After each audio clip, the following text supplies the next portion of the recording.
നമസ്കാരം, മലയാളി വാർത്തയിലേക്ക് സ്വാഗതം. വിവാദങ്ങളോടും ആരോപണങ്ങളോടും എന്താണ് രാഹുൽ മാങ്കൂട്ടത്തിലിന് പറയാനുള്ളത്? കേരളക്കര, പ്രത്യേകിച്ച് രാഷ്ട്രീയ കേരളം ഒന്നടങ്കം ആ ഒരു ചോദ്യം ഉന്നയിച്ചിരുന്നു. രാഹുലിന് പറയാനുള്ള അവസരം ഉണ്ടാകട്ടെ, രാഹുലും പറയട്ടെ. ഒരു വിഷയമുണ്ടാകുമ്പോൾ രണ്ടുപേരും സംസാരിക്കുക, രണ്ട് ഭാഗത്തു നിന്നും കേൾക്കണമല്ലോ.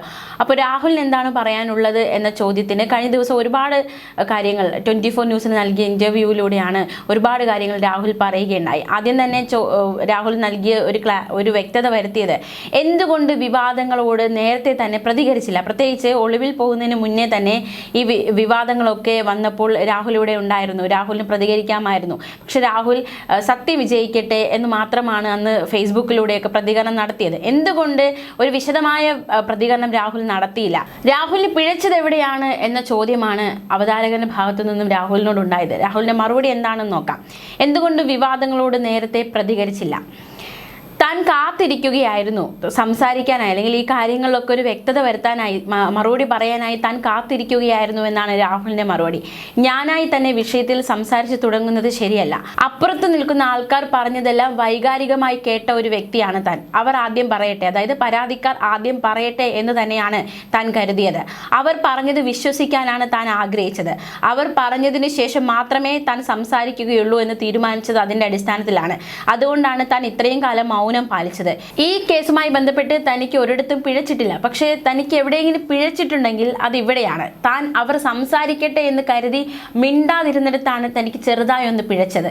തൻ്റെ ജീവിതത്തിൽ ഒരു ചിരിയെങ്കിലും തന്ന് കടന്നുപോയവരെ ഒരു കാലത്തും അവർ എന്നോട് എത്ര ദ്രോഹം ചെയ്താലും അവരെ വേദനിപ്പിക്കില്ല. അത് തൻ്റെ ശൈലിയാണ്. ഈ ദിവസങ്ങളിൽ സത്യങ്ങളുടെ അസത്യങ്ങളുടെ അർത്ഥസത്യങ്ങളുടെ വലിയൊരു ഘോഷയാത്രയാണ് ഉണ്ടായിരിക്കുന്നത്. ഈ കാര്യങ്ങൾ അസത്യങ്ങളാണെങ്കിൽ എന്തുകൊണ്ട് രാഹുൽ ഒളിച്ചോടി എന്ന ചോദ്യത്തിന് രാഹുൽ നൽകിയ മറുപടി ഇപ്രകാരമാണ്.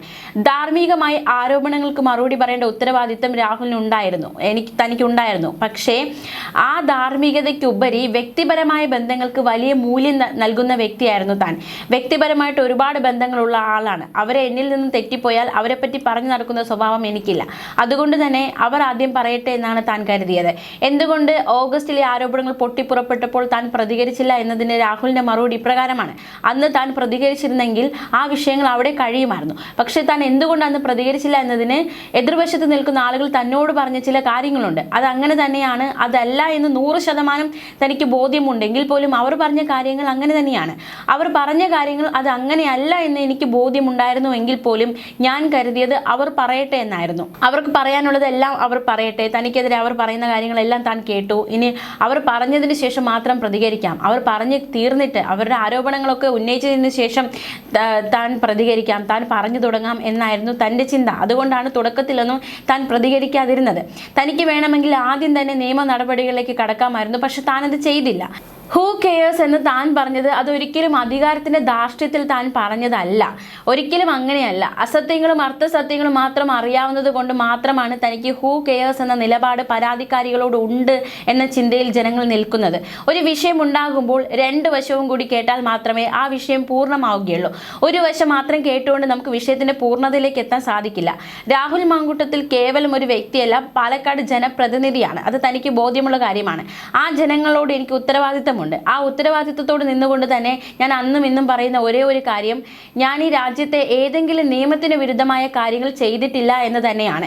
ഇന്നുവരെ ഒരു സ്ത്രീയെ അവരുടെ അനുവാദമില്ലാതെ അവരെ ഞാൻ തൊടുകയോ അവരെ ഞാൻ മോശമായി അവരോട് പെരുമാറുകയോ ചെയ്തിട്ടില്ല. അത്തരം ധാർമ്മികതകൾ വെച്ചു പുലർത്തുന്ന വ്യക്തി തന്നെയാണ് താൻ. അധാർമികതയിലേക്ക് താൻ പോയിട്ടില്ല. അതുകൊണ്ട് തന്നെ തെറ്റായി താൻ ഒന്നും ചെയ്തിട്ടില്ല, നിയമത്തിനെതിരായിട്ട് താനൊന്നും ചെയ്തിട്ടില്ല. അവതാരകന്റെ ഭാഗത്തു നിന്നും ചോദ്യമുണ്ടായി ഒളിവിൽ പോയത്. അതായത് നമുക്കറിയാവുന്നതുപോലെ ഈ പരാതി വന്ന സമയത്ത് അതൊരു ആദ്യ പരാതിക്കാരി മുഖ്യമന്ത്രിയുടെ അടുത്ത് പോകുന്നു, പരാതി നൽകുന്നു. ഇതിന് പിന്നാലെ രാഹുൽ ഒളിവിൽ പോകുന്ന സാഹചര്യം ഉണ്ടായി.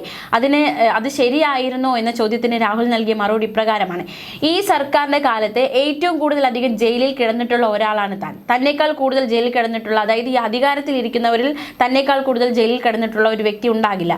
അതുകൊണ്ട് തന്നെ ജയില് തനിക്കൊരു പേടിയല്ല, തന്നെ പേടിപ്പെടുത്തുന്ന ഒരു കാര്യമേ അല്ല. നിലവിൽ തനിക്കെതിരെ ഉണ്ടായ ആരോപണങ്ങൾ അത് വന്ന സമയത്ത് എന്തുകൊണ്ട് ഒളിവിൽ പോയി, എന്തുകൊണ്ട് ജയിലിലേക്ക് പോകുന്നില്ല, അല്ലെങ്കിൽ ഒളിവിൽ പോകുന്നത് ജയിലിൽ പോകാതിരിക്കാനാണല്ലോ. അപ്പോൾ എന്തുകൊണ്ട് അങ്ങനെ ഒരു തീരുമാനം എടുത്തു എന്നത് ഈ പരാതികളിൽ മേൽ ജയിലിൽ കിടക്കരുത് എന്നൊരു വാശി തനിക്കുണ്ടായിരുന്നു. നിലവിൽ തനിക്കെതിരെ ഉണ്ടായ ആരോപണങ്ങൾ, ഇത്തരത്തിലുള്ള ബലാത്സംഗ പരാതികൾ, ഇതിന്റെ പേരിൽ ജയിലിൽ താൻ പോകില്ല എന്ന് ആഗ്രഹിച്ചിരുന്നു, ഉറപ്പിച്ചിരുന്നു. അതുകൊണ്ട് തന്നെയാണ് ഒളിവിൽ പോയത്. കാരണം ജയിലിൽ പോകേണ്ട തെറ്റ് താൻ ചെയ്തിട്ടില്ല എന്ന് തനിക്ക് ഉറപ്പായിരുന്നു. ആ കാര്യം കോടതികൾ ഇപ്പോൾ തീരുമാനിക്കുന്നുണ്ടല്ലോ. നിയമപരമായിട്ട് താൻ ഒരിക്കലും ഒളിച്ചോടിയിട്ടില്ല. സാങ്കേതികമായിട്ട് വേണമെങ്കിൽ ഒളിച്ചോടി എന്ന് പറയാം. നിയമ സംവിധാനങ്ങളൊന്നും വിശ്വസിക്കാതെ പോകുന്നതിനാണ് ഒളിച്ചോട്ടം എന്ന് പറയുന്നത്. താൻ ചെയ്തത് ഈ രാജ്യത്തിലെ നിയമ സംവിധാനങ്ങളോട് വിശ്വാസമുള്ള പൗരൻ എന്ന നിലയിൽ ആന്റിസിപ്പേറ്ററി ബെയിലിന് ശ്രമിക്കുകയായിരുന്നു. ഇനി താൻ തെറ്റ് ചെയ്തിട്ടുണ്ടെന്ന് ബോധ്യം വരികയാണെങ്കിൽ ഉറപ്പായിട്ട് ജയിലിൽ കിടക്കാനും തയ്യാറാണ്. തൻ്റെ വാശിയായിരുന്നു ഈ ആരോപണങ്ങൾ, ഈ ഇപ്പോൾ ഉയർന്ന ആരോപണങ്ങൾ, അതായത് ബലാത്സംഗ പരാതി അല്ലെങ്കിൽ പീഡിപ്പിച്ചു എന്ന പരാതികൾ, ഈ പരാതികളിൽ മേൽ ജയിലിൽ പോകരുത് എന്നത് തൻ്റെ വാശിയായിരുന്നു. അതുകൊണ്ടാണ് താൻ രക്ഷപ്പെട്ടത് അല്ലെങ്കിൽ ഒളിവിൽ പോയത് എന്നാണ് രാഹുൽ സമർത്ഥിക്കുന്നത്. ജയിലിൽ കിടക്കില്ല എന്നതും വാശിയായിരുന്നു. മാത്രമല്ല തന്നെ ജയിലിൽ കിടത്തിയേ മതിയാകൂ എന്ന ഒരു രീതിയിലായിരുന്നു എതിർവശത്തു നിന്നും ഈ നീക്കങ്ങൾ ഉണ്ടായത്. മാത്രമല്ല രാഹുൽ പറയുന്നൊരു കാര്യമുണ്ട്, ബെയിൽ ഓർഡർ ആരും വായിച്ചു നോക്കിയിട്ടില്ല. അത് വായിച്ചിട്ടുണ്ടെങ്കിൽ എല്ലാവർക്കും മനസ്സിലാകും താൻ തെറ്റ് ചെയ്തിട്ടില്ല എന്ന്. ഒരിക്കൽ പോലും ബെയിൽ ഓർഡർ വായിക്കാനോ ബെയിൽ ഓർഡറിലുള്ള കാര്യങ്ങൾ ഒന്ന് വ്യക്തമാക്കാനോ മാധ്യമങ്ങൾ പോലും പലപ്പോഴും തയ്യാറാകുന്നില്ല.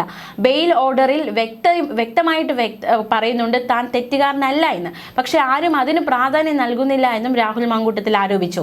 ഈ രാജ്യത്തെ ഒരു സാധാരണ പൗരൻ എന്ന നിലയിൽ 1000 കുറ്റവാളി രക്ഷപ്പെട്ടാലും ഒരു നിരപരാധി പോലും ശിക്ഷിക്കപ്പെടരുതെന്നുണ്ടെന്നും രാഹുൽ മാങ്കൂട്ടത്തിൽ ചൂണ്ടിക്കാണിച്ചു. എന്തായാലും ഈ ഒരു വിഷയത്തിൽ, അതായത് ഇപ്പോഴുണ്ടായ ഈ ഒരു സമരം ചെയ്ത് ജയിലിൽ പോയിട്ടുള്ള വ്യക്തിയാണ്.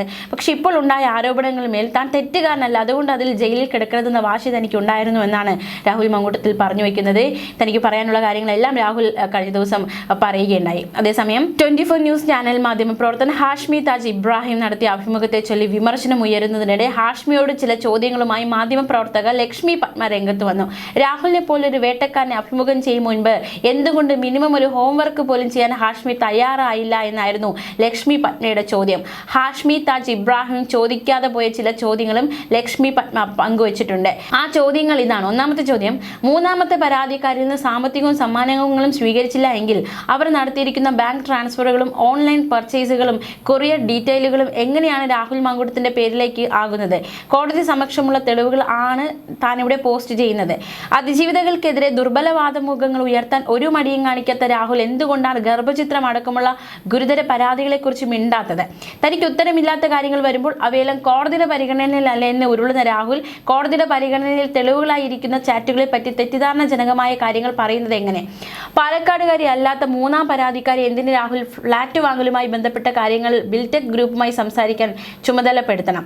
തന്റെ ഫ്ലാറ്റിലേക്ക് വരുന്നത് സേഫ് ആണെന്ന് കരുതിയാണ് മൂന്നാം പരാതിക്കാരി അവിടേക്ക് വരാമെന്ന് ഏറ്റതെങ്കിൽ എന്തിനാണ് അവർ അവരുടെ സുഹൃത്തിനെയും രാഹുലിന്റെ സുഹൃത്തായ ഫെനിയും ഒപ്പം കൂട്ടണമെന്ന് ഈ ചാറ്റുകളിൽ പറയുന്നത്?